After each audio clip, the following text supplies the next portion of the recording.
Hello everyone, welcome to learning book पे आप सभी का स्वागत है।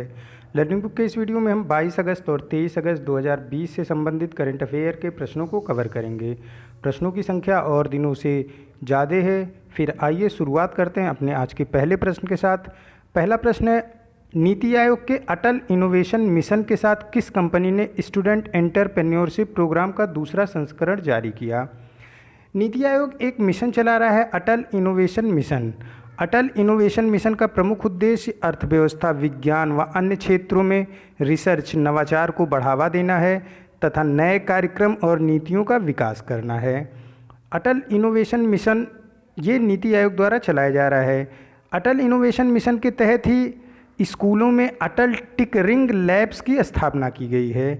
इस लैब का प्रमुख उद्देश्य माध्यमिक विद्यालयों के बच्चों के बीच नवाचार और उद्यमशीलता की भावना को बढ़ाना है। स्टूडेंट एंटरप्रेन्योरशिप प्रोग्राम ये अटल इनोवेशन मिशन के तहत ही चलाया जा रहा है और इसमें अब जो इसका दूसरा संस्करण जारी किया है, इसमें साथ दे रहा है नीति आयोग का डेल टेक्नोलॉजी। इसका पहला संस्करण जारी किया गया था, स्टूडेंट एंटरप्रेन्योरशिप का पहला संस्करण जो जारी किया गया था वो जनवरी 2019 में जारी किया गया था और दूसरा संस्करण इसका अगस्त 2020 में जारी किया गया। दूसरे संस्करण में जो इसका नीति आयोग का साथ दे रहा है इस कार्यक्रम में, अटल इनोवेशन मिशन में, ये है डेल टेक्नोलॉजीज़। इसके तहत विद्यालयों में एक टिक रिंग लैब्स की स्थापना की जा रही है, जिसमें कि बच्चों को रिसर्च से संबंधित नए कार्यक्रम और नीतियों का विकास करने के लिए उनके बीच एक प्रतिस्पर्धा, स्वच्छ प्रतिस्पर्धा को बनाया जाएगा। डेल टेक्नोलॉजी व अटल टिकरिंग लैब्स के छात्र मिलकर एक साथ काम करेंगे स्टूडेंट एंटरप्रेन्योरशिप के दूसरे संस्करण में, और इसी में हैशटैग थिंकर फ्रॉम होम को भी लॉन्च किया गया है। हैशटैग जारी किया गया थिंकर फ्रॉम होम, मतलब कि अभी कोविड-19 सिचुएशन की वजह से स्कूल कॉलेज बंद हैं, तो आप जो रिसर्च, जो नवाचार आपको सोचना है वो आप घर पे रहते हुए भी सोचो। इसलिए अटल इनोवेशन मिशन के तहत नीति आयोग ने थिंकर फ्रॉम होम हैशटैग भी जारी किया है। तो ऑप्शन इसका सी करेक्ट हो जाएगा। अटल इनोवेशन मिशन के साथ स्टूडेंट एंटरप्रेन्योरशिप प्रोग्राम का दूसरा संस्करण डेल टेक्नोलॉजीज ने जारी किया है। कोल इंडिया लिमिटेड ने अटल इनोवेशन मिशन को समर्थन देने के लिए नीति आयोग के साथ समझौता किया है। अटल इनोवेशन मिशन को समझौता देगा कोल इंडिया।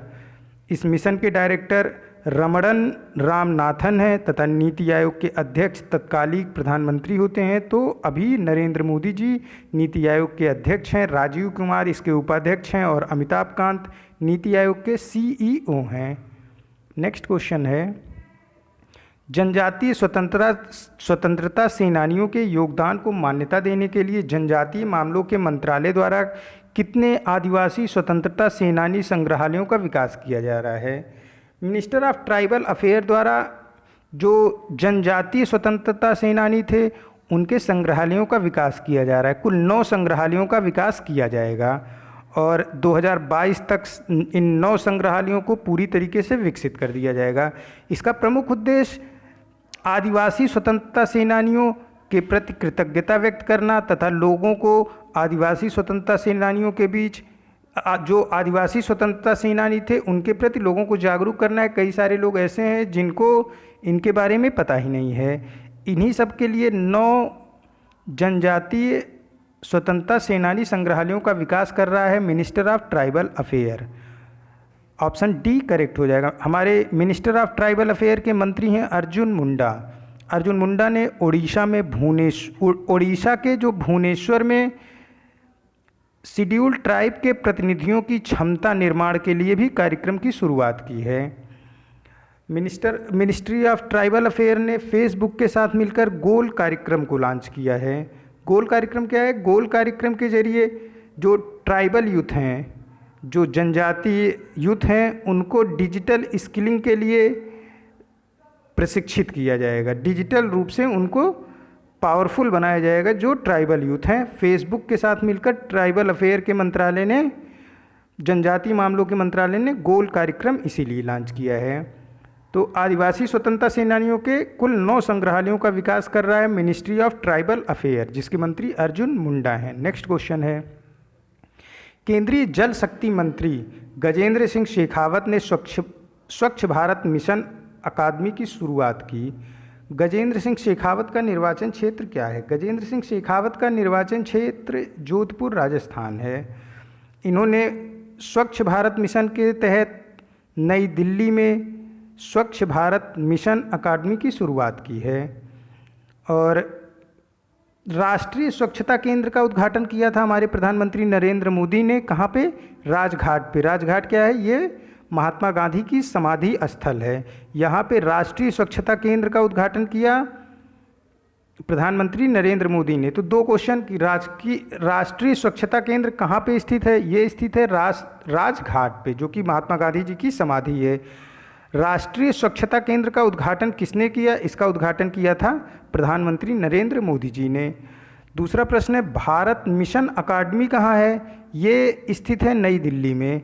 इसका उद्घाटन किसने किया था? इसका उद्घाटन किया था गजेंद्र सिंह शेखावत ने, जो कि हमारे जल शक्ति मंत्री हैं। गजेंद्र सिंह शेखावत का निर्वाचन क्षेत्र जोधपुर राजस्थान है। भारत ऐसा पहला देश बन गया है जो बीएससी की ऑनलाइन डिग्री शुरू कर रहा है।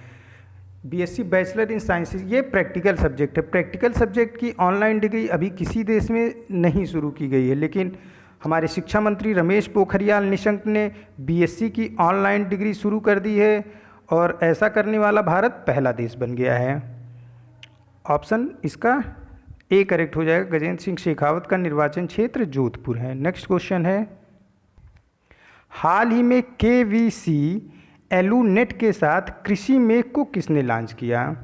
देखो पहले क्या है केवीसी, ये है कृषि विश्वविद्यालय छात्र एलुमनी नेटवर्क, यानी कि जो कृषि विश्वविद्यालय हैं वहाँ के जो छात्र पास आउट होके कहीं पे जॉब कर रहे हैं, कहीं पे रिसर्च कर रहे हैं, कहीं पे कृषि वैज्ञानिक हैं, उनका ये नेटवर्क है कृषि एलूनेट। इसको लॉन्च किया नरेंद्र सिंह तोमर ने, जो कि हमारे कृषि मंत्री हैं, और इसी के साथ साथ कृषि मेघ को भी इन्होंने ही लॉन्च किया है। देखिए सारे आईआईटीज़ का एलुमनी होते हैं, सारे मेडिकल कॉलेज के एलुमनी होते हैं। ये लोग कहीं पे कार्य कर रहे होते हैं, फॉरेन में काम कर रहे होते हैं या फिर अपने देश में काम कर रहे होते हैं और अच्छे पदों पे होते हैं। तो इनका जो अनुभव होता है उससे ये, जैसे आईआईटी का एलुमनी है, उनके जो और सारे अनुभव हैं उससे आईआईटीज़ को फ़ायदा होता है। कई बार ये लोग काफ़ी सारे पैसे को भी डोनेट करते हैं अपने जहाँ से ये पास आउट होते हैं। इन्हीं लोगों को देख के कृषि विश्वविद्यालय के एलुमनी का भी एक नेटवर्क का उद्घाटन नरेंद्र सिंह तोमर ने किया। अब क्या है कि कई सारे जो बच्चे हैं अभी पास आउट होके वो कहीं पे वैज्ञानिक हैं, कहीं पे रिसर्च का काम कर रहे हैं, कहीं अच्छे पदों पे हैं, तो उनके अनुभव से जो कृषि विश्वविद्यालय हमारे देश का है उसको एक ऊंचाई मिले, उनके अनुभव का फ़ायदा उनका विद्यालय पाए। इसी उद्देश्य से कृषि विश्वविद्यालय छात्र एलुमनी नेटवर्क को लॉन्च किया नरेंद्र सिंह तोमर ने। अब क्या है, एक तो कृषि विश्वविद्यालय एलुमनी नेटवर्क लॉन्च किया गया, कृषि विश्वविद्यालय छात्र एलुमनी नेटवर्क, दूसरा साथ ही साथ कृषि मेघ को लॉन्च किया गया था। और दोनों को किसने लॉन्च किया था? कृषि मेघ और कृषि विश्वविद्यालय छात्र एलुमनी नेटवर्क दोनों ही लॉन्च किया था नरेंद्र सिंह तोमर ने। कृषि मेघ क्या है? कृषि मेघ यह डेटा रिकवरी सेंटर है। इसका उद्देश्य सरकार के प्रमुख अनुसंधान संस्थान जैसे आईसीएआर के आंकड़ों को सुरक्षित रखना है। जो Indian council of agricultural research हैं उसके जो प्रमुख आंकड़े हैं उनको सुरक्षित रखने का कार्य कृषि मेघ करेगा। कृषि मेघ को राष्ट्रीय कृषि अनुसंधान प्रबंधन अकादमी हैदराबाद में स्थापित किया गया है। कृषि मेघ को NAHEP national agricultural higher education policy के तहत विकसित किया जा रहा है। National education higher education policy Bharat सरकार और वर्ल्ड बैंक द्वारा वित्त पोषित है। तो यहाँ पे कृषि विश्वविद्यालय छात्र एलुमनी नेटवर्क और कृषि मेघ दोनों को लॉन्च किया हमारे कृषि मंत्री, हमारे किसान कल्याण मंत्री नरेंद्र सिंह तोमर ने। ऑप्शन डी इसका करेक्ट हो जाएगा। और क्या है ये KVC एलुमनी नेटवर्क, जो पास आउट छात्र हैं यहाँ के कृषि विश्वविद्यालय के, वो जहाँ पे काम कर रहे हैं उनको एक जगह एक प्लेटफॉर्म पे लाना जिससे उनके अनुभवों से कृषि विश्वविद्यालय को फ़ायदा हो सके। कृषि में क्या है, ये जो कृषि संबंधित कृषि के महत्वपूर्ण अनुसंधान संस्थान हैं उनके आंकड़ों को सुरक्षित रखने के लिए कृषि मेघ को भी लॉन्च किया गया। कृषि मेघ को राष्ट्रीय कृषि अनुसंधान प्रबंधन अकादमी जो कि हैदराबाद में है उसमें स्थापित किया गया है। कृषि मेघ को national agriculture higher education policy के तहत विकसित किया गया है। नेक्स्ट क्वेश्चन है, राष्ट्रीय कृषि उच्च शिक्षा परियोजना national agriculture higher education policy को भारत सरकार और किस बैंक द्वारा वित्त पोषित किया गया है। देखिए, अभी मैंने बताया कृषि मेघ को विकसित किया गया national agriculture higher education policy के तहत, और national agriculture higher education policy Bharat सरकार और वर्ल्ड बैंक दोनों के द्वारा वित्त पोषित है। तो भारत सरकार और वर्ल्ड बैंक द्वारा वित्त पोषित है national agriculture higher education policy, जिसके तहत कृषि मेघ को विकसित किया गया है। ऑप्शन डी करेक्ट हो जाएगा। नेक्स्ट क्वेश्चन है, कृषि मेघ ICAR का डाटा रिकवरी सेंटर देश के किस राष्ट्रीय कृषि अनुसंधान प्रबंधन अकादमी में स्थापित किया गया है। ये स्थापित किया गया है हैदराबाद में। इसको भी मैं जब कृषि मेघ के बारे में बता रहा था तो वहाँ मैंने बताया कृषि मेघ को राष्ट्रीय कृषि अनुसंधान प्रबंधन अकादमी हैदराबाद में स्थापित किया गया है।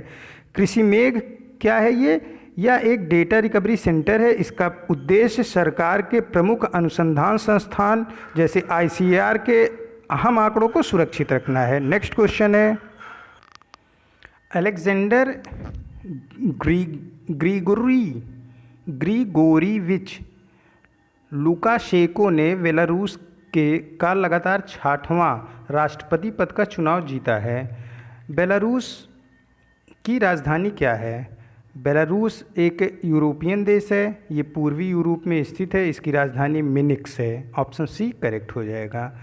और लगातार 6 बार यहाँ के राष्ट्रपति रहे हैं Alexander Grigorievich Lukashenko. Option C correct हो जाएगा। नेक्स्ट क्वेश्चन है,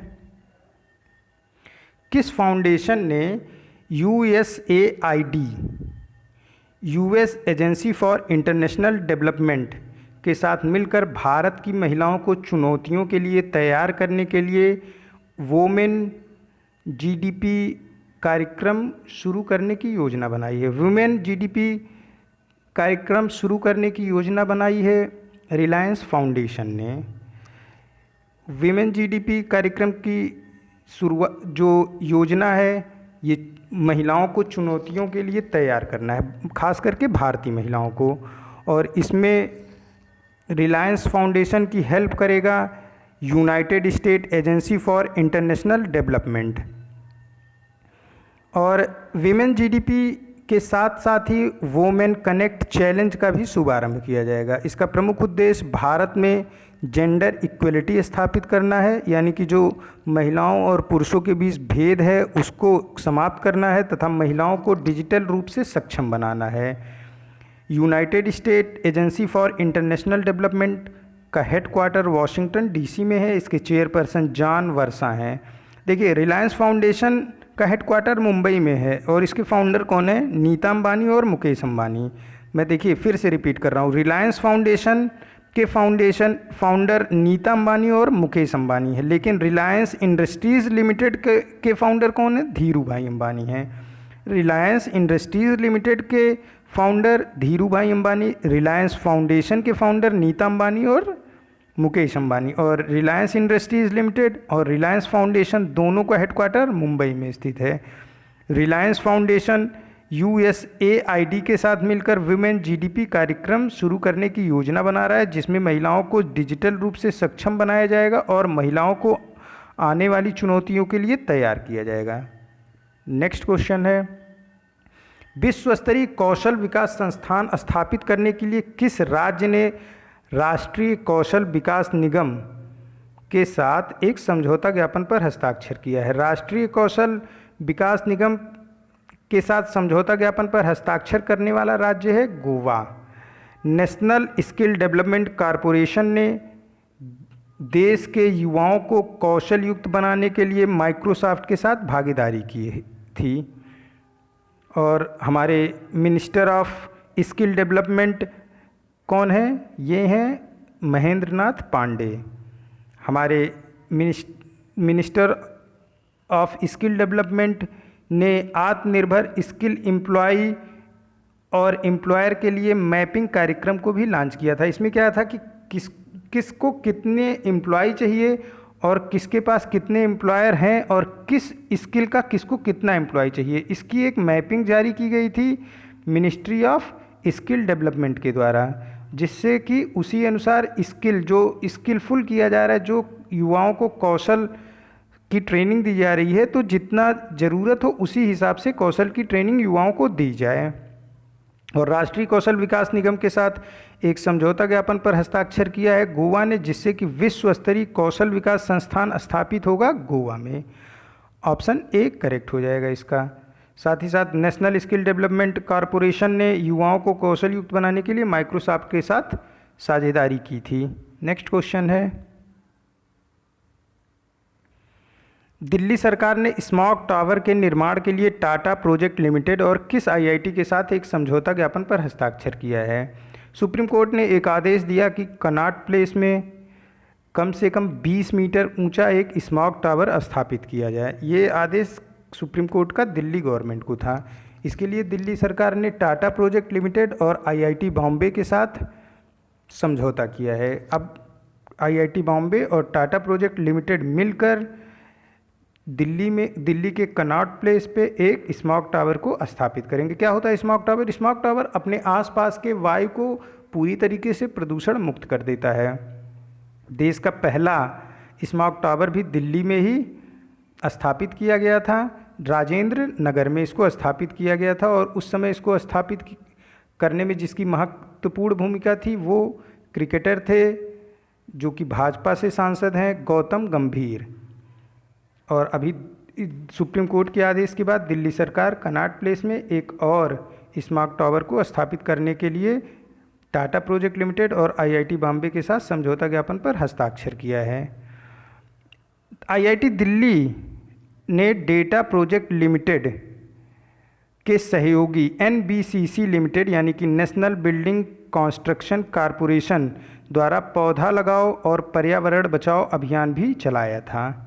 आईआईटी दिल्ली और डेटा प्रोजेक्ट लिमिटेड के साथ सहयोग में एनबीसीसी लिमिटेड यानी कि नेशनल बिल्डिंग कंस्ट्रक्शन कॉरपोरेशन, इन तीनों ने मिलकर पौधा लगाओ पर्यावरण बचाओ अभियान भी चलाया था दिल्ली में।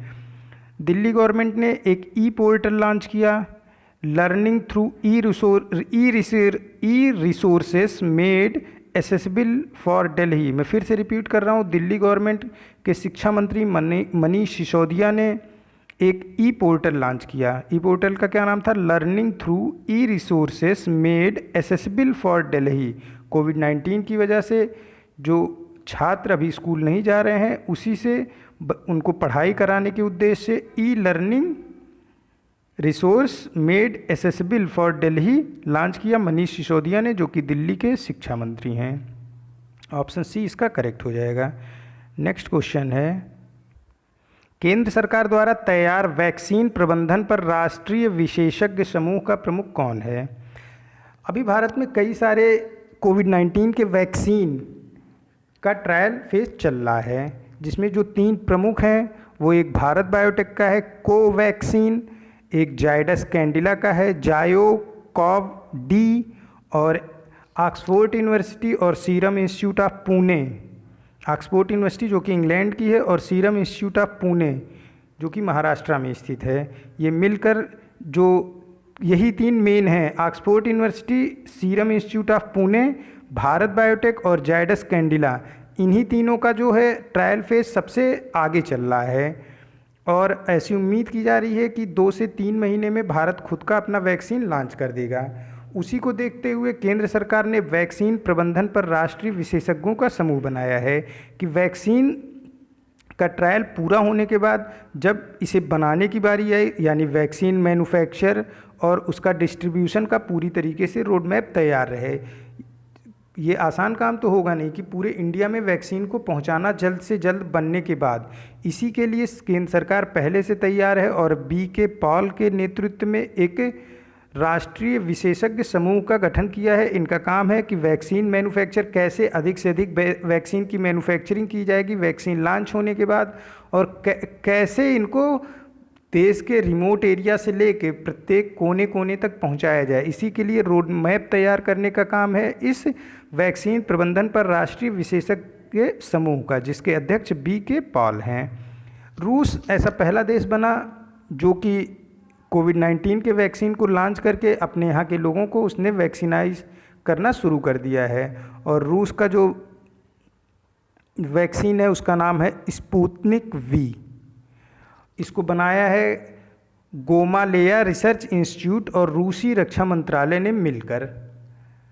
नेक्स्ट क्वेश्चन है, उस व्यक्ति का नाम बताइए जो अंतर्राष्ट्रीय आर्थिक संबंधों पर भारतीय अनुसंधान परिषद का नया अध्यक्ष बना है। अंतर्राष्ट्रीय आर्थिक संबंधों पर भारतीय अनुसंधान परिषद के नए अध्यक्ष बने हैं प्रमोद भसीन। ये पहले उपाध्यक्ष थे अंतर्राष्ट्रीय आर्थिक संबंधों पर भारतीय अनुसंधान परिषद के, और ये जगह लेंगे ईशर जज आहलूवालिया का। ये लगातार 15 वर्षों से अंतर्राष्ट्रीय आर्थिक संबंधों पर भारतीय अनुसंधान परिषद की अध्यक्षा रही थी और स्वास्थ्य संबंधी मुद्दों के कारण इन्होंने अपना इस्तीफा सौंप दिया है। हालांकि एमिरिटस चेयरमैन ये बनी रहेंगी। ईशर जज आहलूवालिया जो हैं ये एमिरिटस चेयरमैन ये होता है कि इन्होंने 15 साल तक लगातार सेवाएं दी हैं अंतर्राष्ट्रीय आर्थिक संबंधों पर भारतीय अनुसंधान परिषद को, इसलिए इन्हें ऑनरी चेयरमैन यानी कि एक सम्मान में इनको चेयरमैन, सम्मानित चेयरमैन के रूप में इनका नाम हमेशा रहेगा।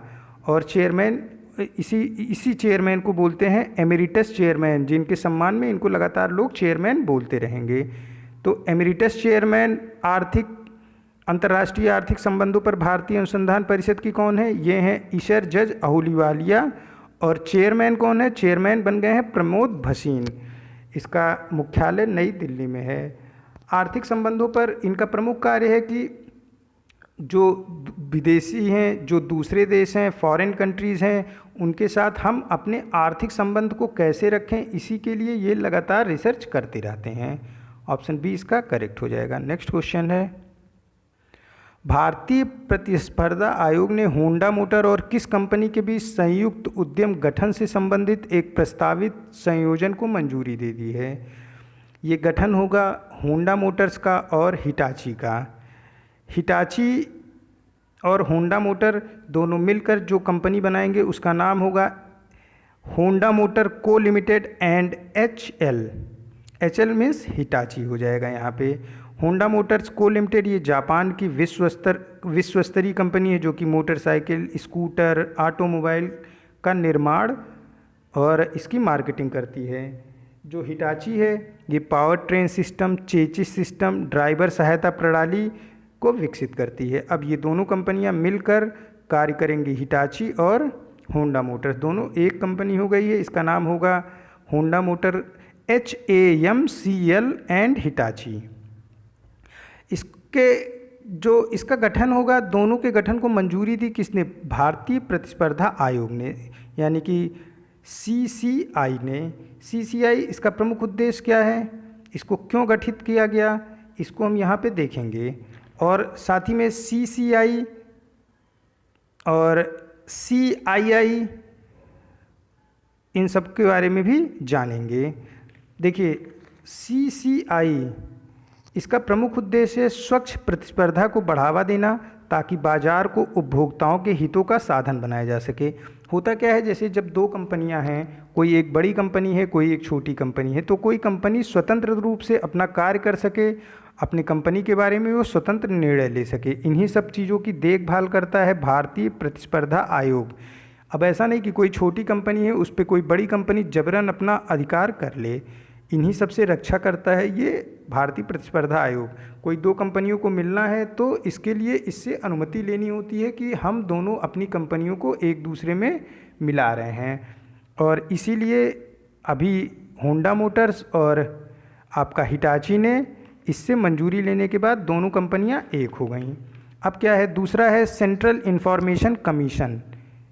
एक है देखिए आपका सेंट्रल इंफॉर्मेशन कमीशन, CCI और CIC। CCI के जो CCI यानी कि भारतीय प्रतिस्पर्धा आयोग के अध्यक्ष अशोक कुमार गुप्ता हैं, जबकि CIC यानी कि सेंट्रल इंफॉर्मेशन कमीशन के अध्यक्ष विमल जूल्का हैं। और CII confederation of Indian industries के अध्यक्ष कौन हैं, ये उदय कोटक हैं। CII confederation of Indian industries ये जो व्यापारी हैं उनका एक संघ है, इनका यूनियन है जो कि व्यापारियों के हितों की रक्षा करता है। ये अपना प्राइवेट यूनियन है, जैसे होता है सारे डिपार्टमेंट का अपना यूनियन होता है जो अपने एम्प्लॉय के हितों की रक्षा करते हैं। उसी तरीके से जो इंडस्ट्री है इंडिया में, उनका ये यूनियन है जो कि सारी इंडस्ट्रीज़ के हितों की रक्षा करता है और इसके अध्यक्ष उदय कोटक हैं। तो देखिए CCI, CIC और CII तीन है। CCI ये भारतीय उद्योग परिसंघ है जिसके अध्यक्ष अशोक कुमार गुप्ता हैं। CIC सेंट्रल इंफॉर्मेशन कमीशन, इसके अध्यक्ष विमल जूल्का हैं। और CII confederation of Indian industries, इसके अध्यक्ष उदय कोटक हैं। नेक्स्ट क्वेश्चन है, हिंदुस्तान एरोनॉटिक्स लिमिटेड ने कहाँ के लिए 2 लाइट कॉम्बैट हेलीकॉप्टर की तैनाती की है। भारत चीन सीमा पर एक अभी जो सिचुएशन है वो पूरी तरीके से तनाव की सिचुएशन है।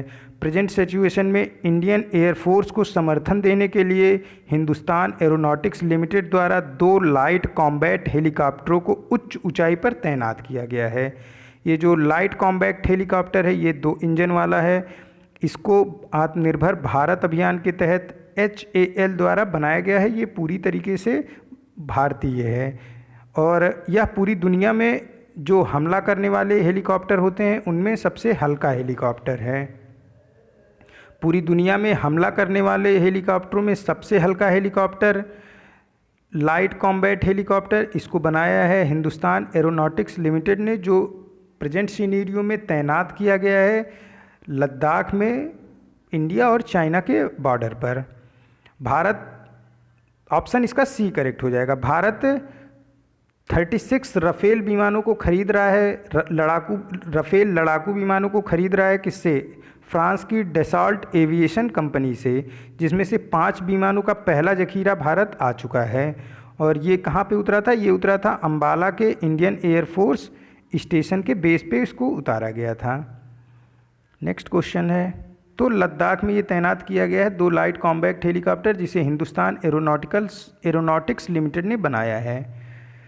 किस भारतीय निजी एरोस्पेस कंपनी ने रॉकेट इंजन रमन का सफल परीक्षण किया? एक स्टार्टअप है भारत का स्काई रूट एरोस्पेस। भारत की पहली निजी एरोस्पेस कंपनी है ये स्काई रूट एरोस्पेस, जो कि जिसने रॉकेट इंजन का सफल परीक्षण किया। और इसने अपने रॉकेट इंजन का नाम भारत के नोबेल प्राइज़ विजेता CV रमन के नाम पे रमन इंजन इसका नाम रखा है। तो skyroot aerospace, skyroot aerospace option A इसका करेक्ट हो जाएगा।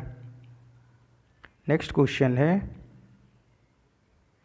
नीति आयोग के साथ किस विभाग ने कोविड-19 परीक्षण किट बनाने के लिए भारत की क्षमता में तेजी लाने के लिए consortium for affordable and rapid diagnostic को लॉन्च किया है? इसको लॉन्च किया है डिपार्टमेंट ऑफ बायोटेक ने। Option department of biotech, option D correct हो जाएगा। जैव प्रौद्योगिकी विभाग ने इसको लॉन्च किया है।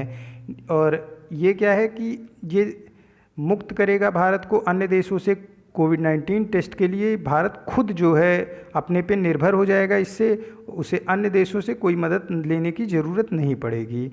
नीति आयोग और जैव प्रौद्योगिकी विभाग दोनों ने मिलकर भारत की क्षमता में तेज़ी लाने के लिए जो परीक्षण किट होता है कोविड-19 का, उसमें तेज़ी लाने के लिए उसकी मैन्युफैक्चरिंग में consortium of affordable and rapid diagnostic card को लॉन्च किया है। इसका फुल फॉर्म कार्ड है consortium for affordable and rapid diagnostic. Option D इसका करेक्ट हो जाएगा। नेक्स्ट क्वेश्चन है जी.के. मेमन, गोविंद कृष्णा मेमन इनका फुल नाम है, जो कि एक प्रसिद्ध क्या थे और इनकी हाल में ही अभी मृत्यु हो गई है। ये प्रसिद्ध खेल पत्रकार थे। इनकी 93 वर्ष आयु में मृत्यु हुई मुंबई में। इन्होंने Indian express, times of India जैसे प्रतिष्ठित समाचार पत्रों में खेल पत्रकार के रूप में अपनी अहम भूमिका निभाई थी। ऑप्शन इसका देखिए 5th करेक्ट हो जाएगा, खेल पत्रकार। नेक्स्ट क्वेश्चन है अंतर्राष्ट्रीय युवा दिवस 12 अगस्त को वार्षिक रूप से मनाया जाता है। इस वर्ष 2020 के अंतर्राष्ट्रीय युवा दिवस का विषय यानी इसकी थीम क्या थी? इस वर्ष की जो थीम थी ये थी option C, challenging youth power for national building. Sorry, मैं फिर से रिपीट कर रहा हूँ पूरे क्वेश्चन को। देखिए, एक अंतर्राष्ट्रीय युवा दिवस होता है जो कि पूरा इंटरनेशनल स्तर पे मनाया जाता है, और दूसरा होता है नेशनल यूथ डे जो हमारे भारत में मनाया जाता है। तो अंतर्राष्ट्रीय युवा दिवस प्रत्येक वर्ष 12 अगस्त को मनाया जाता है, जबकि नेशनल यूथ डे हमारे इंडिया में प्रत्येक वर्ष 12 जनवरी को मनाया जाता है। नेशनल यूथ डे हम स्वामी विवेकानंद की बर्थ एनिवर्सरी पे मनाते हैं। स्वामी विवेकानंद की बर्थ एनिवर्सरी 12 जनवरी है और इसी दिन हम मनाते हैं नेशनल यूथ डे। मैं फिर से रिपीट कर रहा हूँ, अंतर्राष्ट्रीय युवा दिवस 12 अगस्त को मनाया जाता है और हमारे देश का राष्ट्रीय युवा दिवस 12 जनवरी को मनाया जाता है। और जो इस वर्ष का थीम था अंतर्राष्ट्रीय युवा दिवस का, ये था ग्लोबल एक्शन के लिए यूथ एंगेजमेंट। और नेशनल यूथ डे यानी राष्ट्रीय यूथ डे के लिए जो इस वर्ष का थीम था वो था challenging youth for national building, challenging youth power for national building. ये हमारा जो राष्ट्रीय युवा दिवस होता है उसका थीम था, और ग्लोबल एक्शन के लिए यूथ एंगेजमेंट ये था अंतर्राष्ट्रीय युवा दिवस का थीम। ऑप्शन सी इसका करेक्ट हो जाएगा। और 12 अगस्त को ही विश्व हाथी दिवस भी मनाया जाता है। नेक्स्ट क्वेश्चन है भारत ने कोविड-19 प्रक्रिया के लिए एंटीगुआ और बारामुडा को $1 बिलियन अमेरिकी डॉलर की सहायता प्रदान की है। एंटीगुआ और बारामुडा की राजधानी क्या है? एंटीगुआ और बारामुडा ये कैरेबियन कंट्री हैं। इसकी राजधानी सेंट जॉन्स है और गैस्टन ब्राउन यहाँ के प्रधानमंत्री हैं। सेंट जॉन्स इसकी राजधानी है। ऑप्शन बी करेक्ट हो जाएगा। और गैस्टन ब्राउन एंटीगुआ और बारामुडा के प्रधानमंत्री हैं। नेक्स्ट क्वेश्चन है कटरा से दिल्ली एक्सप्रेस रोड कॉरिडोर किस वर्ष तक पूरा होने की उम्मीद है? कटरा से दिल्ली एक्सप्रेस कॉरिडोर रोड वर्ष 2023 तक पूरा हो जाएगा। अभी हाल ही में अमृतसर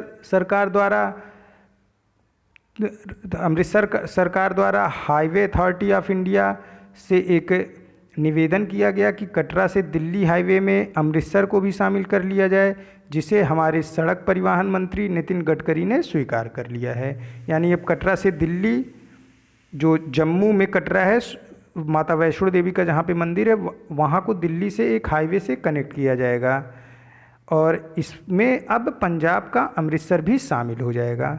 ऑप्शन सी करेक्ट है। 2023 तक कटरा से दिल्ली एक्सप्रेसवे रोड कॉरिडोर का पूरा होने की उम्मीद है। नेक्स्ट क्वेश्चन है सर्वोच्च न्यायालय के 3 न्यायाधीशों की पीठ का नेतृत्व किसने किया, जिसमें यह निर्णय दिया गया कि बेटियों को पूर्वव्यापी प्रभाव के साथ संपत्ति विरासत प्राप्त करने का समान अधिकार है? इसका जिसने इससे मतलब देखिए, ये कुल 3 जजों की खंडपीठ थी, और इन तीनों जजों के खंडपीठ की जो अगुवाई कर रहे थे जो जज, उनका नाम है अरुण मिश्रा। अरुण मिश्रा इस न्यायपीठ का नेतृत्व कर रहे थे, और इसमें ये कहा गया कि पुत्रों की तरह पुत्रियों को भी समान अधिकार है अपने पिता की संपत्ति पे। और 3 जजों की खंडपीठ का ये फैसला था, इन 3 जजों की खंडपीठ का नेतृत्व कर रहे थे जस्टिस अरुण मिश्रा।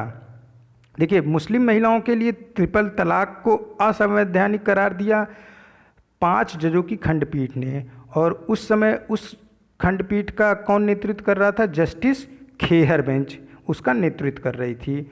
और अब मुस्लिम महिला अधिकार दिवस प्रत्येक वर्ष 1 अगस्त को मनाया जाता है भारत में, और इस वर्ष ये पहला मुस्लिम महिला अधिकार दिवस मनाया गया। राम मंदिर पर भी 5 जजों की खंडपीठ ने अपना फैसला सुनाया, और उस समय कौन नेतृत्व कर रहा था? वो नेतृत्व कर रहे थे उस समय के चीफ जस्टिस रंजन गोगोई के नेतृत्व में राम मंदिर पर फैसला सुनाया गया था। तो देखियो, इसको समझो कि 3 जजों की खंडपीठ ने महिलाओं को पिता की संपत्ति पे पूरा अधिकार का जो फैसला है उसका नेतृत्व कर रहे थे कौन? अरुण मिश्रा।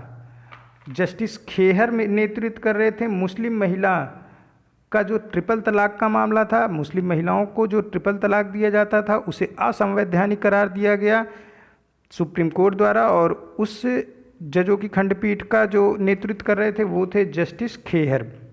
और राम मंदिर के मुद्दे को जिस जज खंडपीठ ने फैसला सुनाया राम मंदिर मुद्दे पर, उसका कौन कर रहा था नेतृत्व? रंजन गोगोई उस समय के चीफ जस्टिस थे। नेक्स्ट क्वेश्चन है, मोइरा, केला, हरमन मिर्च और खाजे किस राज्य के हैं जिनको अभी हाल में ही जीआई टैग मिला? मोइरा, केला, हरमन मिर्च और खाजे ये तीनों ही गुजरात के हैं। इसमें केले की एक वैरायटी है मोइरा केला, मिर्च की एक वैरायटी है हरमल, और खाजे जो हैं ये वहाँ का एक मिष्ठान है, यानी कि वहाँ पे ये स्वीट के रूप में यूज़ किया जाता है, और ज़्यादातर इसे प्रसाद के रूप में यूज किया जाता है पूजा के दौरान। और ये खाजे को भी जीआई टैग दिया गया, ये गोवा का है। मोइरा, केला, हरमन मिर्च और खाजे तीनों ही गोवा के हैं। और अभी कुछ और झारखंड में अभी हाल ही में झारखंड के सोहरई खेवर पेंटिंग को जीआई टैग दिया गया। तेलंगाना के तेलिया रुमाल कपड़ा को जीआई टैग दिया गया। तेलंगाना का ही तंजावुर नेती जो कि लकड़ियों पे नक्काशी की जाती है उसको भी जीआई टैग दिया गया। तमिलनाडु का अम्बावुर नक्काशी को भी जीआई टैग अभी हाल ही में दिया गया। तंजावुर नेती ये भी लकड़ियों पर नक्काशी की जाती है, ये तेलंगाना का है। साथ ही साथ तमिलनाडु का अम्बावुर भी ये भी लकड़ियों पर नक्काशी की जाती है, ये कहाँ का है? ये तमिलनाडु का है। नेक्स्ट क्वेश्चन है, गंगाधर मेहर लिफ्ट नहर प्रणाली के कार्यान्वयन के लिए किस राज्य मंत्रिमंडल ने वित्तीय बोली को मंजूरी दी है? वित्तीय बोली को मंजूरी दी है उड़ीसा सरकार ने। लिफ्ट नहर प्रणाली जिसका नाम है गंगाधर मेहर लिफ्ट नहर प्रणाली।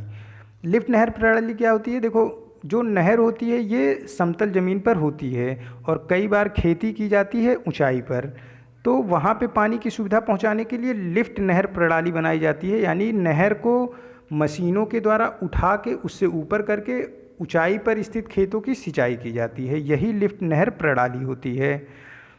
और गंगाधर मेहर लिफ्ट नहर प्रणाली के कार्यान्वयन के लिए राज्य सरकार ने वित्तीय बोली को मंजूरी दी है, यानी अब कंपनियां ये नहर बन के तैयार है। अब कंपनियां ये बोली लगाएं कि कौन इस नहर को चलाएगा और सरकार को वो कितना पैसा देगा इसके बदले में।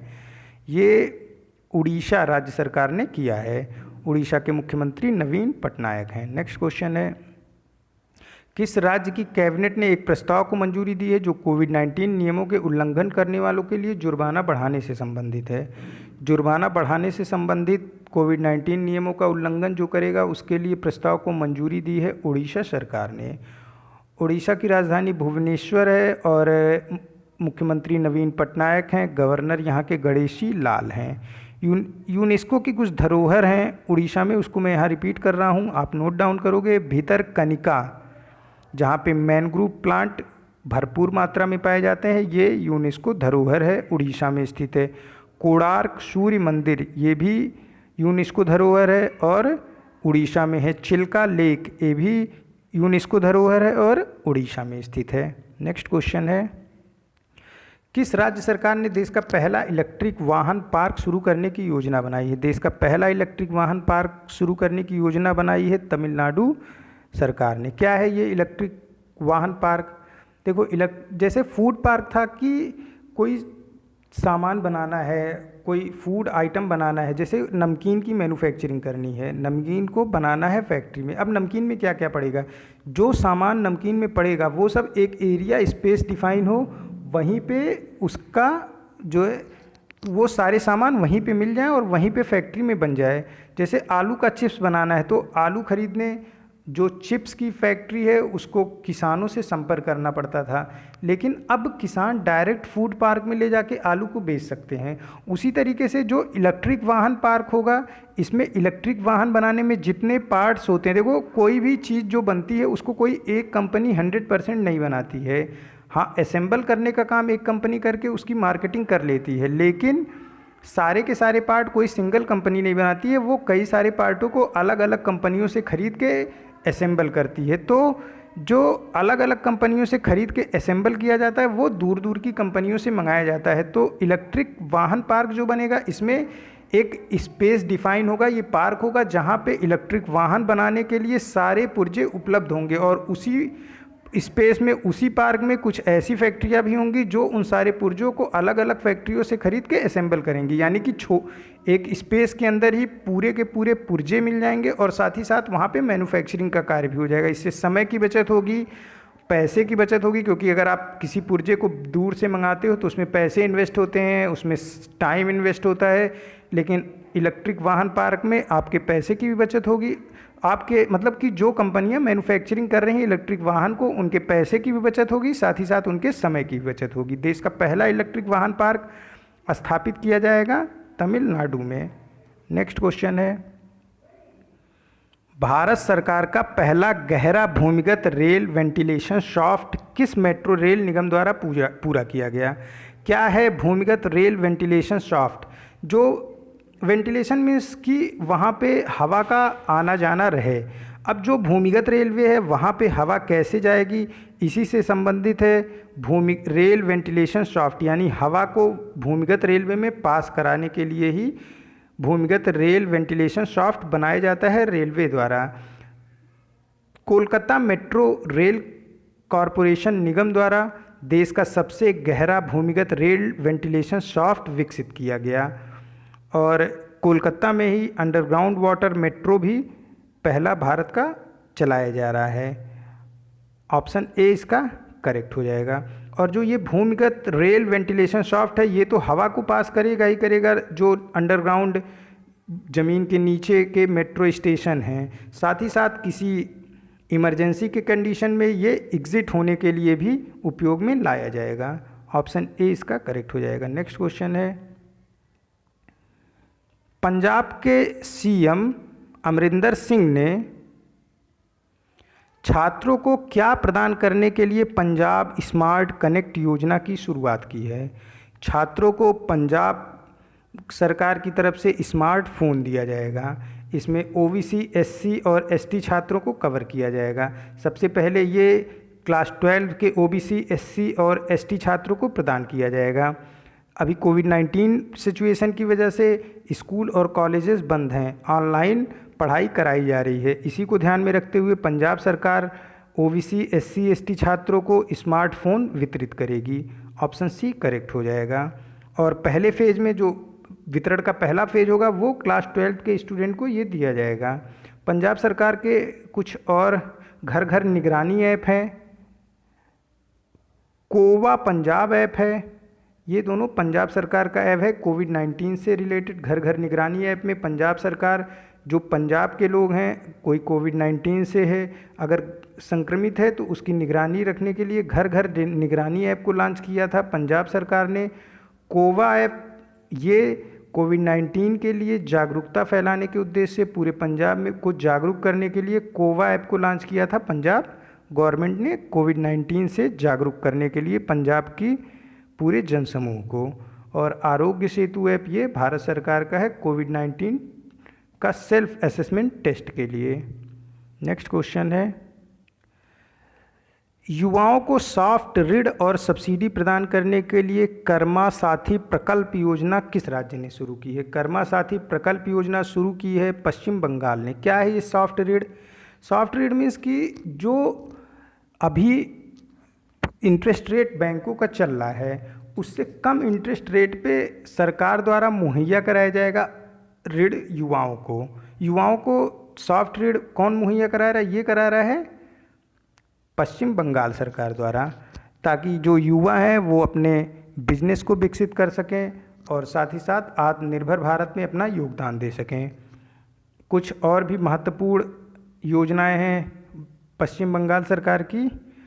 मातृ स्मृति योजना, इसमें जो बंजर भूमि है उसको उपजाऊ बनाना, मछली पालन, बागवानी, इन सब से संबंधित है मातृ स्मृति योजना।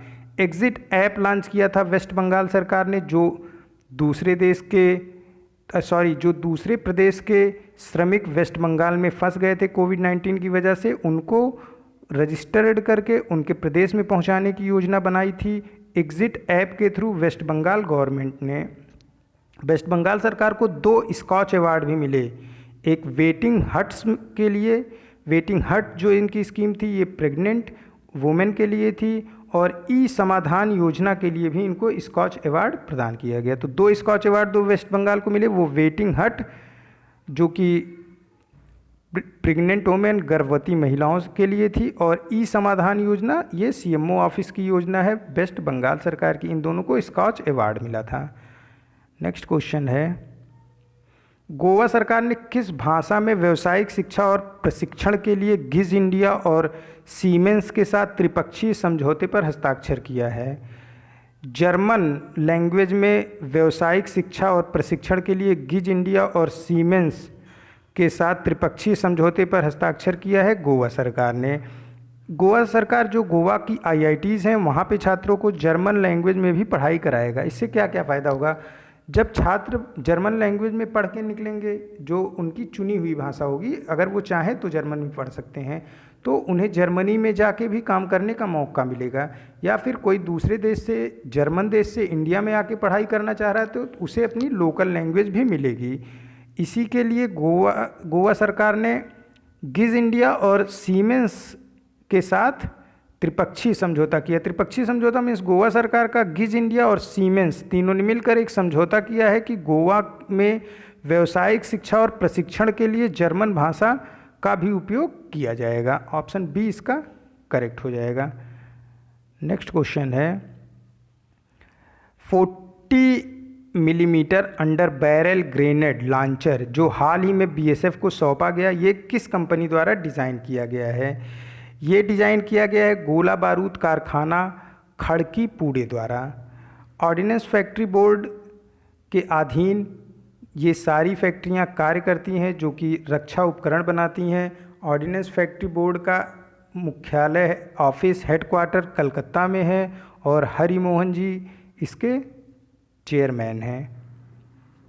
तो ऑप्शन बी करेक्ट हो जाएगा। गोला बारूद कारखाना खड़की जो कि ऑर्डिनेंस फैक्ट्री बोर्ड के अधीन कार्य करता है, पुणे में स्थित है। इसने 40 mm under barrel grenade launcher को बनाया जो कि बीएसएफ को सौंप दिया गया है। नेक्स्ट क्वेश्चन है, किस देश ने आर्टिफिशियल इंटेलिजेंस आधारित तकनीकी और उच्च स्तरीय उपकरण एम्स दिल्ली के साथ साझा किया है? इजराइल ने आर्टिफिशियल इंटेलिजेंस आधारित तकनीक और उच्च स्तरीय उपकरण को एम्स के साथ साझा किया है। कोविड-19 सिचुएशन में इजराइल और भारत दोनों एक दूसरे के साथ सहयोग करके कार्य को कर रहे हैं। उसी क्रम में इजराइल ने भारत की एम्स दिल्ली में एक आर्टिफिशियल इंटेलिजेंस आधारित तकनीक और कई सारे उपकरण साझा किए हैं और दोनों मिलकर कोविड-19 के लिए अलग अलग तरीके के कार्यों को कर रहे हैं जिससे दोनों देश इससे आसानी से और जल्द से जल्द उभर सकें।